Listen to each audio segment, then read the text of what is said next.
This is Pastor D. Solomon Holmes coming to you the quick 30 seconds of power. Check this out. Sometimes we go through things and we're wondering why, because we thought we were living a good life. We doing what God says and we're obedient to his word and his promptings. But sometimes we go through these things for one of two reasons. The first reason, let's go to Job, the first chapter, starting at verse 6, says, "On the day members of the heavenly court came to present themselves before the Lord, and the accuser Satan came with them. Where have you come from?" the Lord asked Satan. Satan answered the Lord, "I've been patrolling the earth, watching everything that's going on." Then the Lord asked Satan, "Have you noticed my servant Job? He's the finest man in all the earth. He's blameless, a man of complete integrity. He fears God and stays away from evil."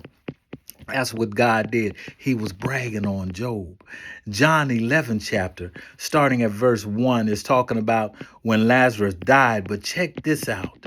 In verse 4 it says, "When he heard, he said, 'The sickness will not end in death for Lazarus, but will bring glory and praise to God. This will reveal the greatness of the Son of God by what takes place.'" Chapter 9, verse 1. "Now Jesus was passing, and he saw a man who was blind from birth.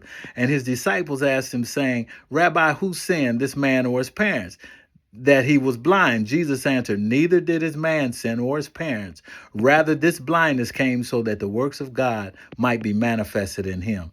What you're going through, God is going to get the glory. Remember Romans 8:28, "All things work for the good of God, of those who love the Lord and called according to his purpose." In other words, it ain't over until you win. You're going through the things you're going through so God can be glorified and you can graduate, can be elevated, because you know what happened to Job after he went through everything he went through. To God be the glory. I see you tomorrow. Peace.